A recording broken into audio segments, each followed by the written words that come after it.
That's right, guys. Today we'll be following a Bob Ross painting in this second ever episode of Jude's Art Gallery. Stop what you're doing and listen.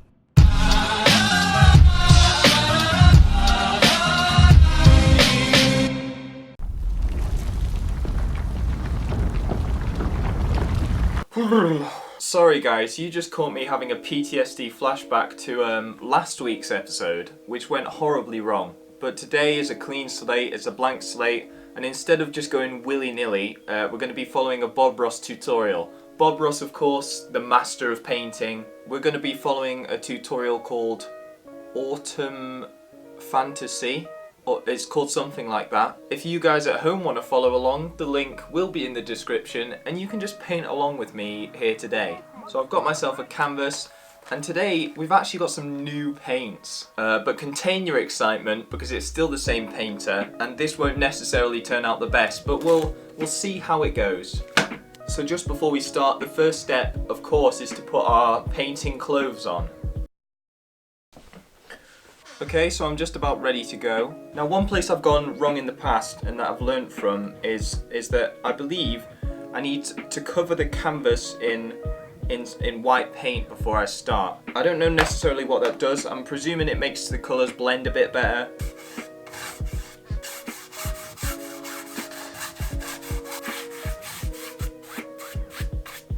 So presumably now that I've done that, this painting is going to be incredible. So without further ado, let's start the tutorial. Hi, welcome back. Certainly glad you could join me today. Let's start out today with a little touch of the bright red. So we're starting with bright red. Let's just go right in here, just using our little crisscross strokes. And we'll just lay in a happy little sky. Let's see how this goes. Oh, excellent. That's a strong start. That is a strong start. Let's have a little of that pink right down here and what's going to end up being water. And for that, we'll just use nice horizontal strokes. There we are. Okay, that's not...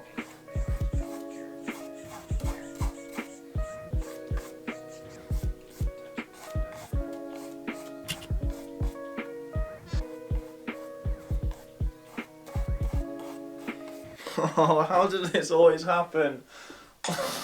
Realistically, this is just the background. We're going to be putting loads of other stuff over this. So in my humble opinion, it doesn't even matter that it's gone wrong. Get a little touch of the Van Dyke brown and mix a little dark sienna with it. What the heck? Up in here, we want the indication of just a happy little cloud that's floating around in the sky.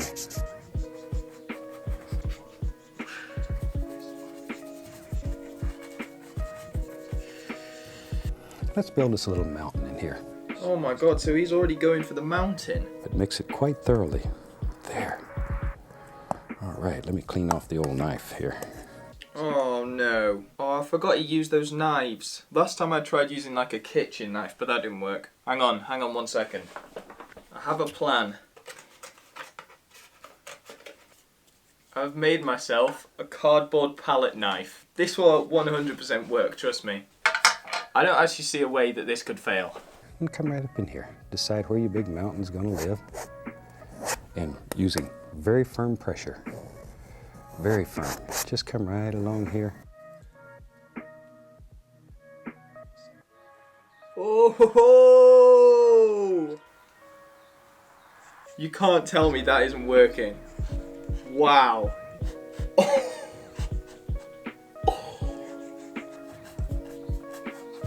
Just for context, I want to say it looks like this at this point. All right, then we go in and cut off a little roll of paint. There it is. Now then, let's make a big decision today. Where does our highlights live? Maybe somewhere along in that.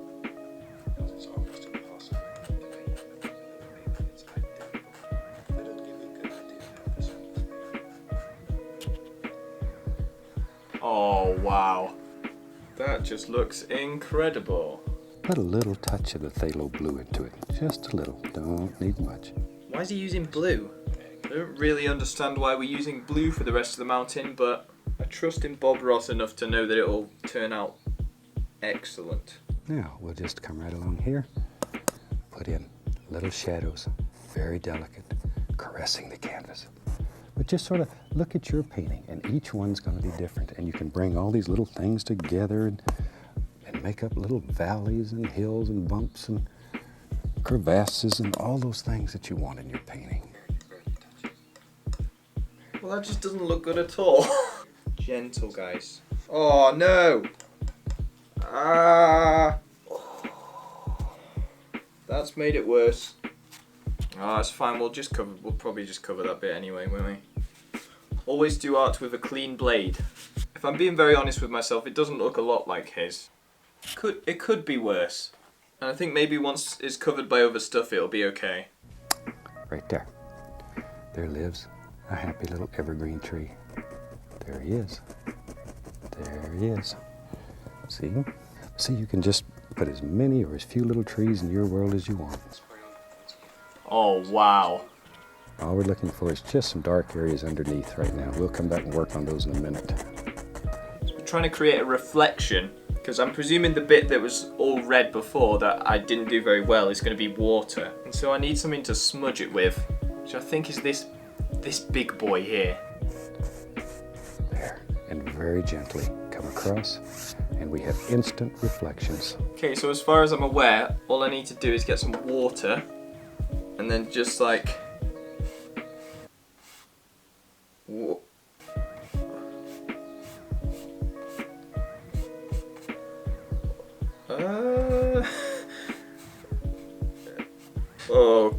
Okay. No, it's kind of working. It is kind of working. Let's begin putting some color in there. We'll take a little liquid white. We'll go right into some cad yellow. Maybe I'll grab a little sap green. Oh yeah, that's nice. A little sap green. And right in here, yep, lives a happy little bush. There it is. It makes you feel good. A little red there. I like his red. In this particular painting, I'm going to put a few little red things here and there.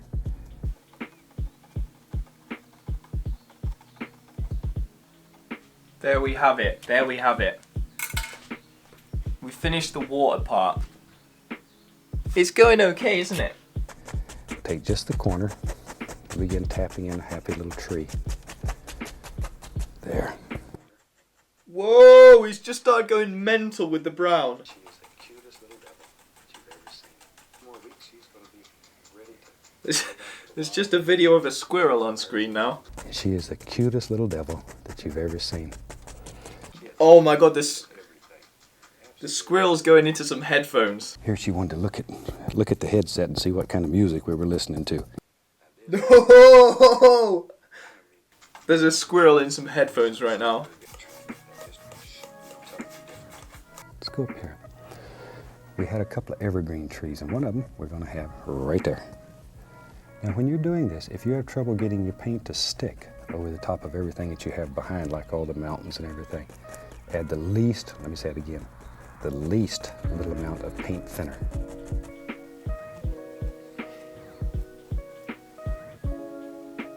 Oh, the evergreens look good. Right there.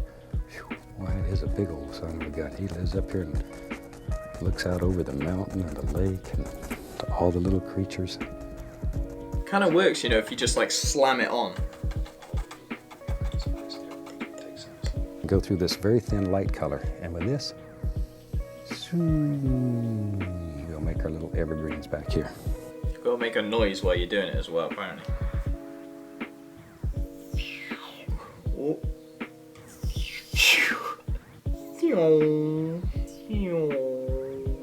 That same greenish color that we used to make the evergreen, take that and I'll push upward with the corner of the fan brush. So he has this thing called a fan brush, and I don't. So the real question is, what do we do to get around that? I'm presuming that that'll probably be all right if I just do that, right? Just going like. And put the indication of a few highlights on these trees. Don't want a lot.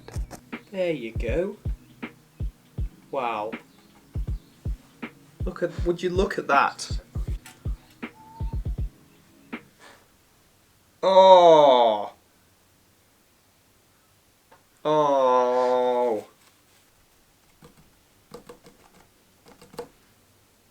It's alright, we've saved it.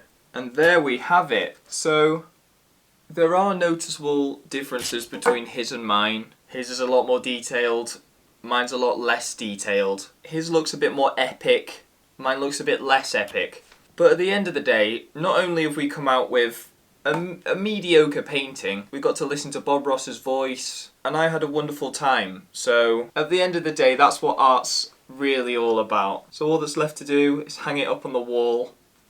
Yeah.